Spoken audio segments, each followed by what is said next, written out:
From the station working for you, this is WRTV News at 11, streaming now. We are one day closer to single-digit temperatures. Thanks for joining us tonight at 11 o'clock. I'm Mark Mullins. And I'm Amanda Starnes. You know, more snow is also headed our way. Kevin Gregory joins us now, helping you prepare for that. Hey, Kevin.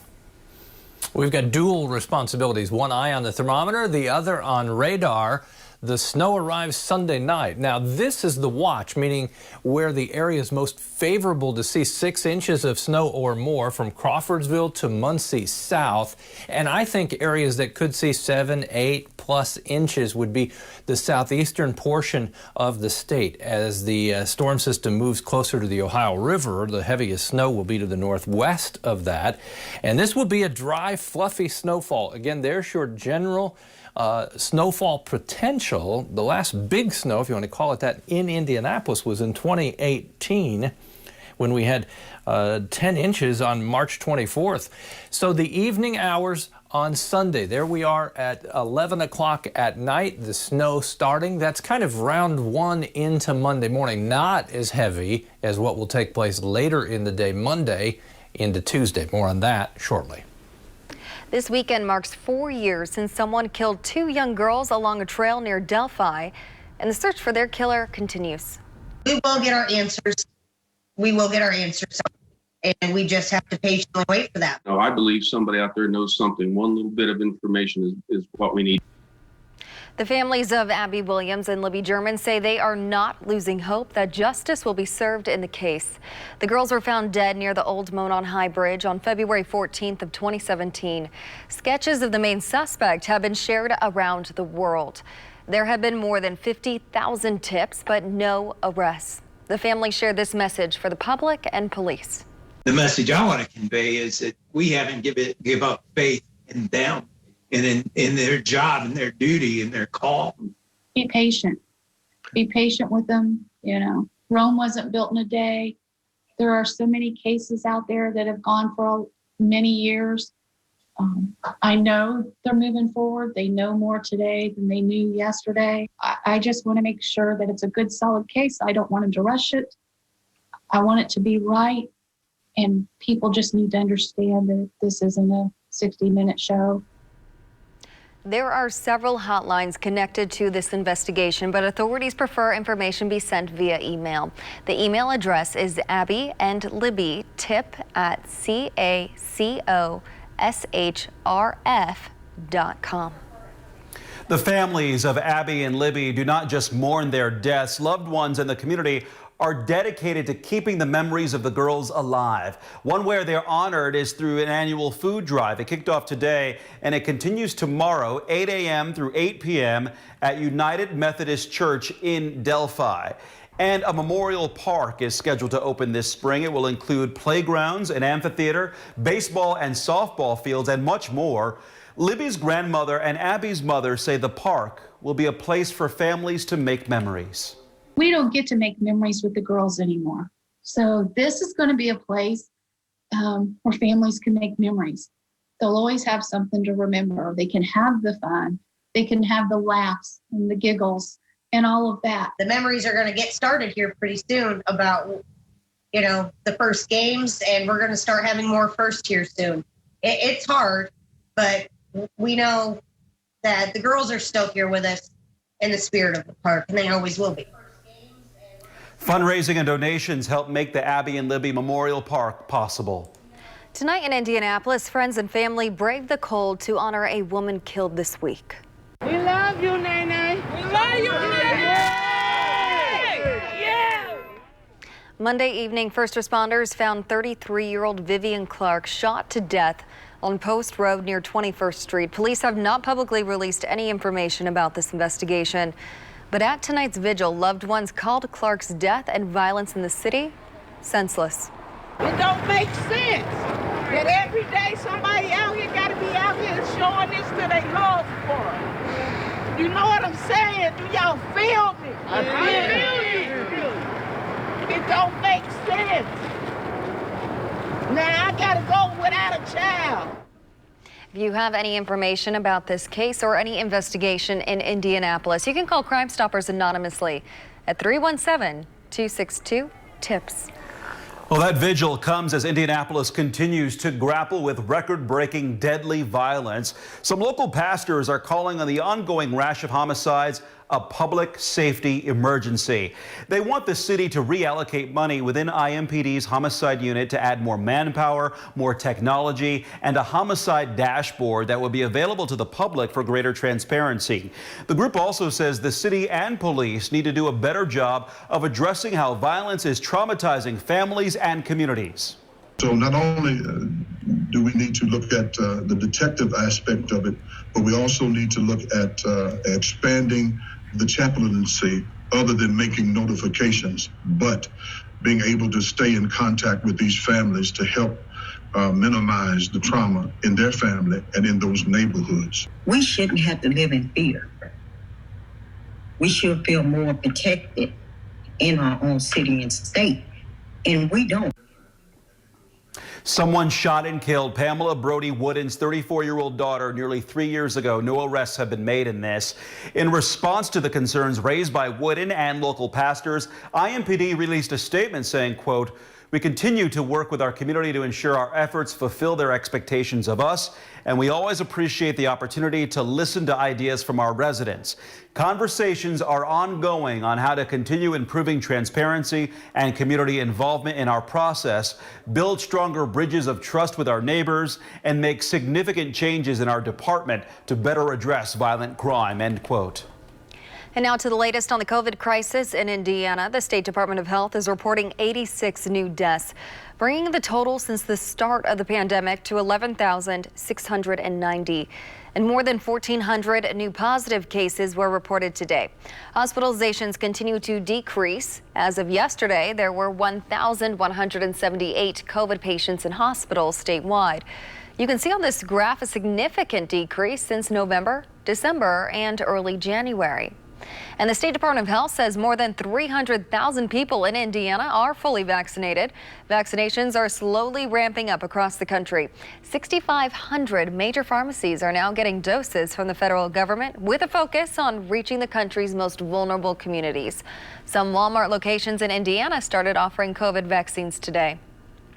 And a reminder, anyone aged 65 and older, long-term care residents, first responders, and healthcare workers are eligible for the COVID-19 vaccine in Indiana. You can make an appointment through the state's website, ourshot.in.gov, or by calling 211. An historically black Indianapolis neighborhood is working to make sure its history is remembered 365 days a year.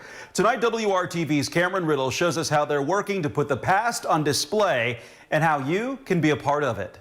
In the Ransom Place neighborhood, the Neighborhood Association is celebrating the history of the people who live there by forever placing their names on bricks in a commemorative park just north of Indiana Avenue. We did this campaign a few years ago, and we started with just like neighborhood folks. Candace Hawkins already has her name on a brick that was installed a few years ago. She's the president of the Ransom Place Neighborhood Association and has lived in the neighborhood all 33 years of her life. I am a third generation Ransom Place resident. I lived here before it was even coined the name Ransom Place. The history in this neighborhood runs deep, once home to the epicenter of black culture and business in Indianapolis. Freeman Ransom actually lived in the house that I grew up in, that my parents lived in, and Freeman Ransom is Madam C.J. Walker's lawyer. Much of the Ransom Place and Indiana Avenue area was bulldozed to make way for the IUPUI campus,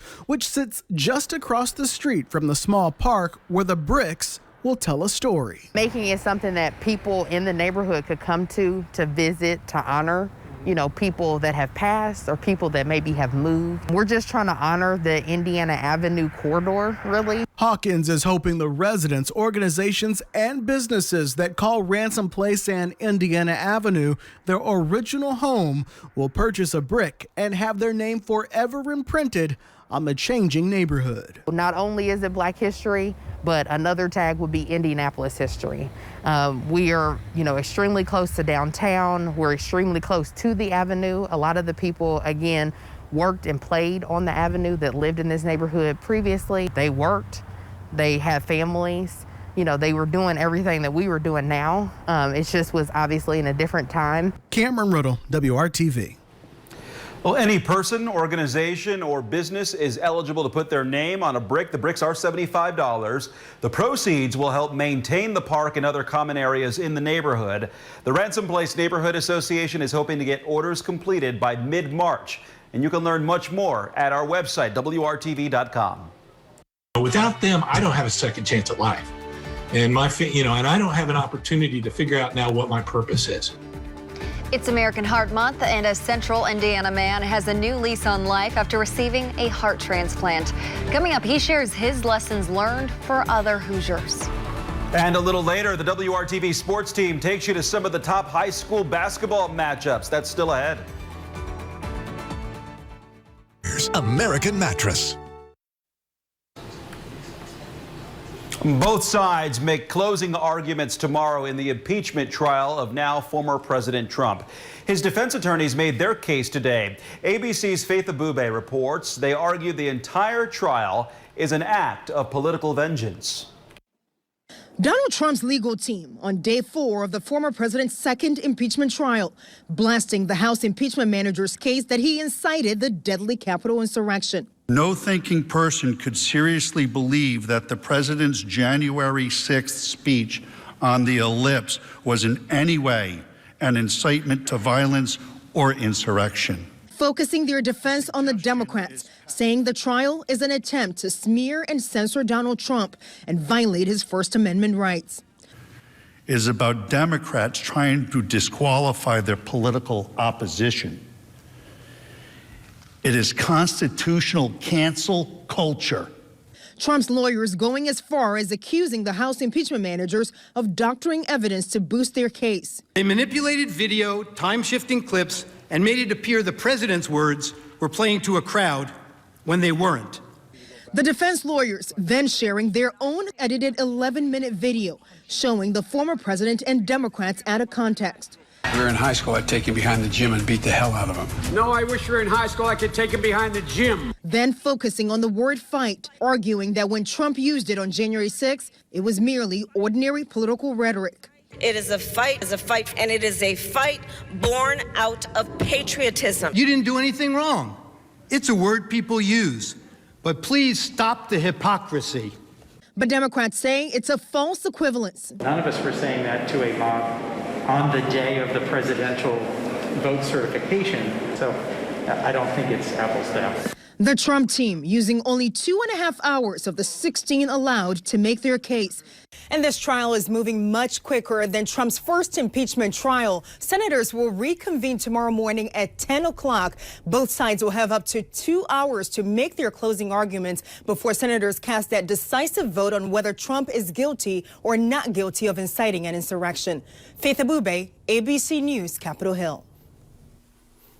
A big weekend ahead, but it begins with a dry and cold Friday night. 21 in Kokomo. We've got the clouds around.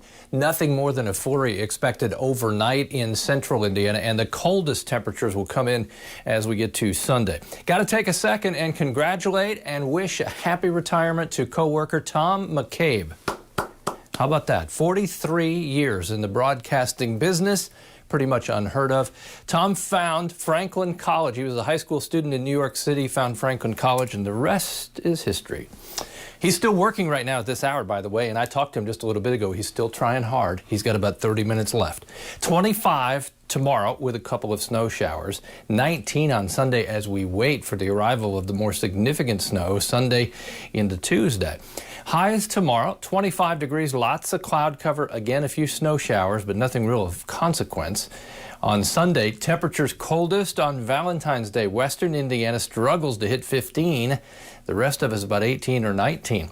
There again is the winter storm watch. Crawfordsville to Muncie south. Sunday night through Tuesday morning, kind of an elongated period of time because the first little push of snow is Sunday night. That's 7 to 11. Then we go overnight into the morning hours on Monday.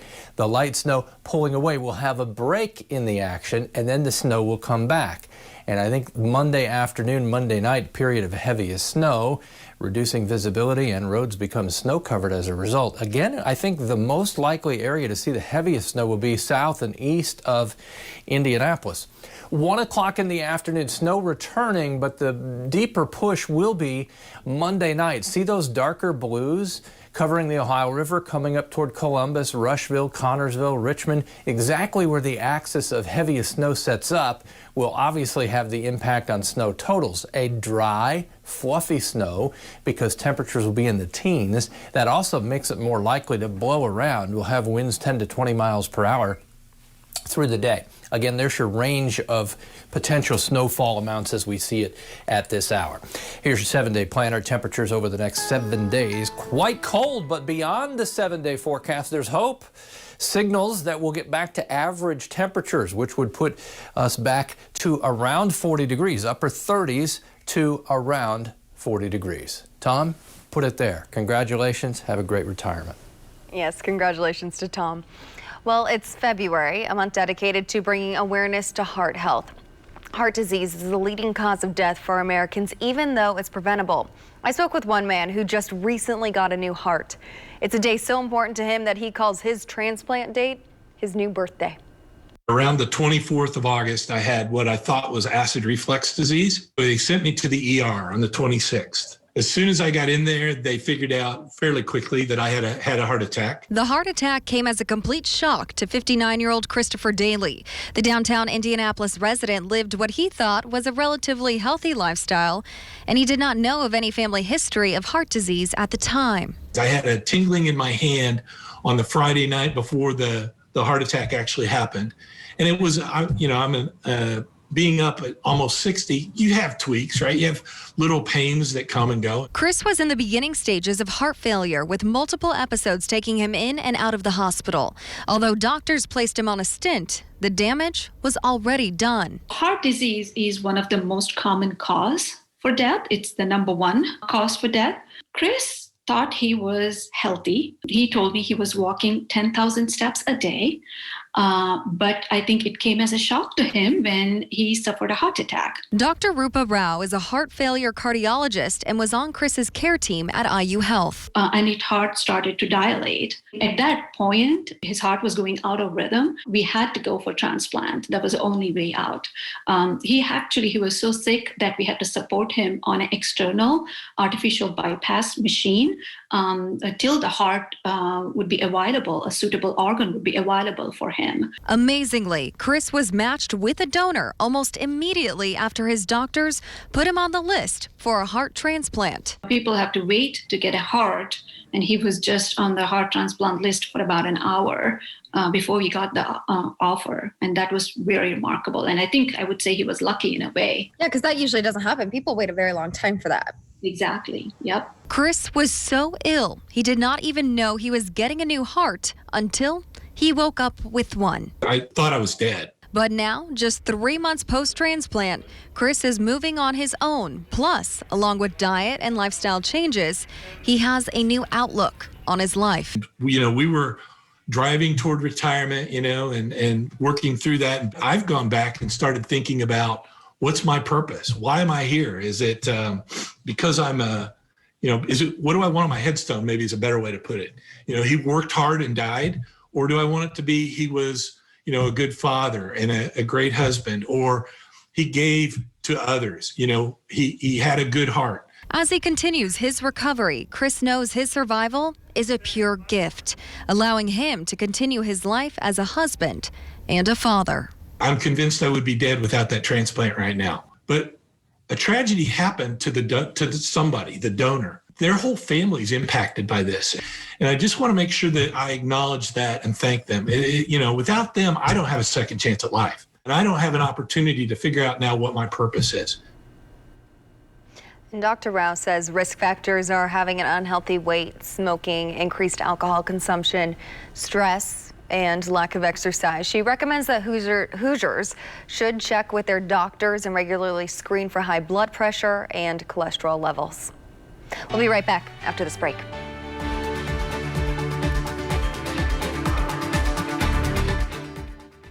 .com.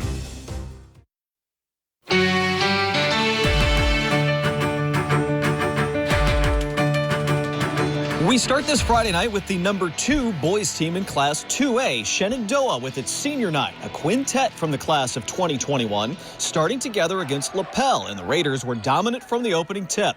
6'6" forward Camp Grady got it started, muscles his way inside, needs a second chance to get it to fall, but that's kind of how the whole night went for the Raiders. A little defense at the other end. Andrew Bennett tips the pass away. He's off to the races for an easy bucket. There will be a few of those for the home team tonight. Here's another. Grady the steal in the lane. Quick outlet ahead to Jacob Kinsey. Those Shenandoah seniors making it look easy early. Raiders scored the first 10 before LaPel would get a shot to fall. This was not that one. Grady blocks the three-point attempt. Caden McCullough comes up with the loose ball and a long pass ahead to Michael Howard for the and one. All of those seniors getting in on it tonight. Shenandoah rolls to the 92-35 win, a Class 2A leading 18th victory of the season. Dave Marin continues our Friday Hoops coverage in Hamilton County. Up to Hamilton Heights to see the 11-3 Huskies hosting the 12-4 Westfield Shamrocks. And the first shot of the game pretty much set the pace for this one. Lucas Lessinger pulls up and hits the three. Isaac Wilson comes back from outside, and this becomes the battle from three-point land. Westfield's Braden Smith drains the three, and Lessinger answers right back. A hot hand from outside on both sides of the court. Here, Matthew Penley gets in on the action from where else but outside. The Huskies, Gus Essinger rebounds, takes it the other way, pulls up, and hits the three. The Shamrocks did take it inside. Here, Smith over to Penley for the lay-in. Westfield goes on to win in a shootout, 80-68. Dave WRTV Sports. A short drive down US 31 takes us to Carmel. The Greyhounds in control of their game early against Hamilton Southeastern. Will Leary knocks one down near the free throw line, forces an early timeout with Carmel up 10. Right after that, they stretch that lead. Connor Joya hit for three in the corner. Another night where Carmel builds a big lead early. Then it's Pete Suter generating a big play. Steps in the passing lane for the steal. A dunk finish at the other end. He led the scoring tonight with 18 points. 49-30, Carmel wins it as they improve to 17-2 on the season. Let's get a look at Cathedral playing in Fort Wayne tonight. Perhaps the best junior in the state. Blackhawks Caleb First. The Purdue commit's been great all season. Quick step for the Slam, part of a 21-point night. But the Irish would stretch a 5-point lead to double figures late in the third. Tayshawn Comer drives, splits the D and scores. He led Cathedral with 21 points. They would hold First scoreless in the fourth, and that was a big part of the win. Off the turnover, Jackson Edwards for Cathedral. The Jam, he scored 20. An impressive 86-78 win for the Fighting Irish. They up their record to 15-2.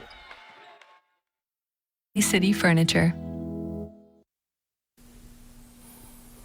No real change tomorrow. I mean, we're used to 25, right? We should be at 39 for the high. Coldest day Sunday as we wait for snow, which should start Sunday night and not end until Tuesday morning. There'll be a little break in there, but in all, 6 inches or more expected.